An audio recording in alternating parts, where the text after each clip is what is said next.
मैंने सियासी जमातों के सरबराहों से मिलने का सिलसिला शुरू किया है। शाहिद खाकान अब्बासी साहब से मैं मिला हूँ और आज मैं एमएल वली खान साहब के साथ हूँ।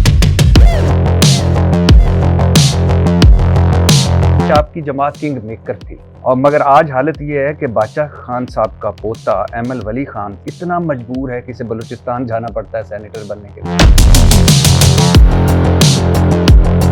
आपको अवाम ने रिजेक्ट किया है। एक मर्तबा आपके साथ हो सकता है हाथ हो जाए, 2 मर्तबा हो सकता है, हर मर्तबा तो नहीं। आप कितने इलेक्शन लड़ेंगे? 3 इलेक्शन लड़ा, तीनों हार गए।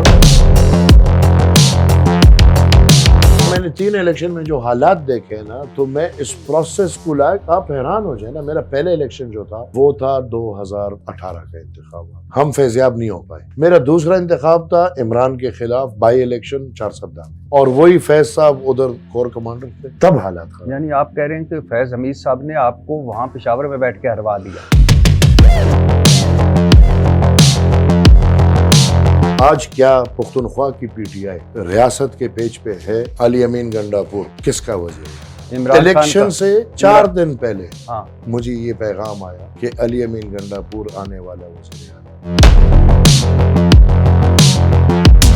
एक सेनेट की सीट के लिए आपने शनाख्ती कार्ड का पता वली बाग 4 सद्दा से तब्दील करके कासी किला, अरबाब हाउस, खुदादाद रोड, क्वेटा दर्ज कराया। बादशाह खान साहब खानदान पर इतना जवाल तो मैंने कभी सोचा भी नहीं।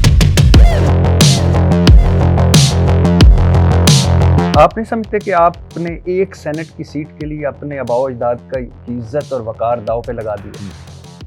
नहीं। पीडीएम आई फिर रिजीम चेंज करके इमरान खान के खिलाफ तरीके अदम एतमाद ला कर तबाह कर दी। तो आपने तो बनाई थी पीडीएम। बादशाह खान साहब के खानदान के अलावा, असफंदियार वली साहब के बेटे के अलावा आप में क्या काबिलियत है कि आप पार्टी के सदर हैं? कुछ भी नहीं। आपने एक बार जब कायद-ए-आज़म मोहम्मद जिन्ना के हवाले से बयान दिया कि कायद-ए-आज़म पाकिस्तान का पहला सियासी कैदी है, फिर आपके ये अल्फाज कि कायद-ए-आज़म जिंदगी भर हथकड़ियों में रहे और इन्हीं हथकड़ियों के साथ वो कब्र में जा घुसे, तो उस दिन ना मुझे दुख हुआ। फिर जब वली खान साहब की किताब है हकायक हैं, जब ये पढ़ी तो मुझे ऐसा लगा कि जो कुछ आपने कायद-ए-आज़म साहब के बारे में कहा है, आपने तो कुछ कहा ही नहीं। वो लिखते हैं कायद-ए-आज़म बुरे, मुस्लिम लीग बुरी, अंग्रेज बुरा, अच्छा था तो कांग्रेस अच्छी थी, खुदाई खिदमतगार मतलब ये खुद अच्छे थे। कायद-ए-आज़म और उनकी अहलिया के हवाले से नामुनासिब रिमार्क्स हैं इस किताब में। सुनने में आया है कि वेलिंगटन साहब बम्बई का गवर्नर था, इसने अपने घर में दावत की थी जिसमें जना साहब को इसकी अहलिया जो पारसी थी के साथ मदऊ किया गया। गवर्नर वेलिंगटन की बीवी बहुत जाबर और इस्तेमारी रख रखाव वाली विक्टोरियन ज़हनियत की औरत थी। इसने जब मेहमानों को देखा तो जना साहब की अहलिया ने लिबास ऐसा पहना था जो लेडी वेलिंगटन के अंदाजे के मुताबिक बहुत कम था और इस मौजूदा महफिल के मुनासिब ना था। तो लेडी वेलिंगटन ने अपने एडीसी को कहा, मिसिस जना को सर्दी लग रही है, एक शाल लाकर दो कि अपने गिर्द लपेट ले। ये बात सब ने सुन ली। जना साहब ने महसूस किया मेरी तौहीन हुई है। वो बिमा अपनी अहलिया की इस महफिल से चल पड़े। तो इधर है कि वो उनकी अहलिया को ठीक है।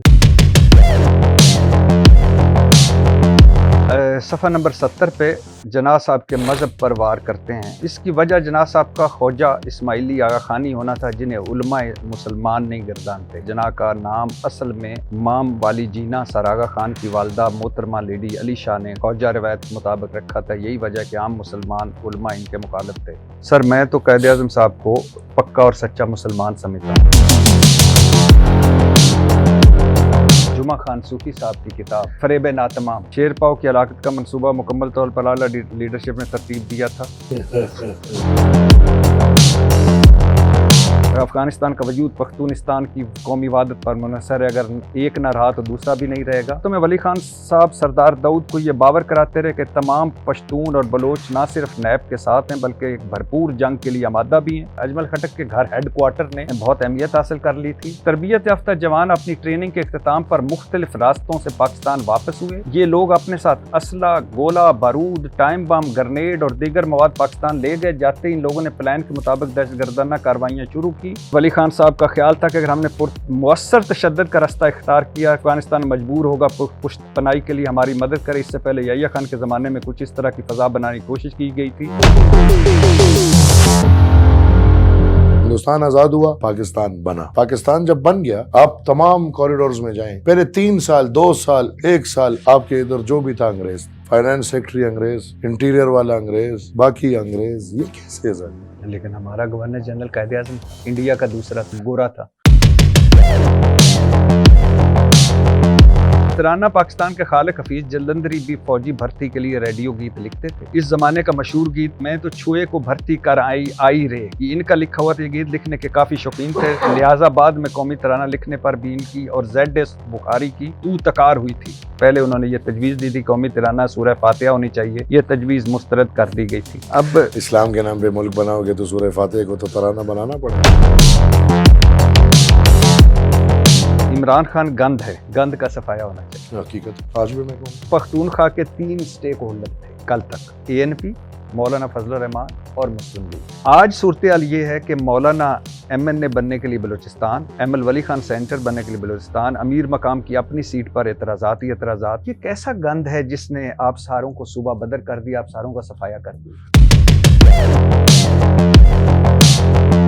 बेगम बनने से पहले जो खातून जिससे मोहब्बत होती है और बेगम बनने के बाद जब वो बेगम बन जाती है तो पहले गुड़िया लगती है, बाद में ऐसे वो भला लगती है। सर मुझे आपसे मिलकर बड़ी खुशी है। थैंक यू जी, बहुत शुक्रिया सर।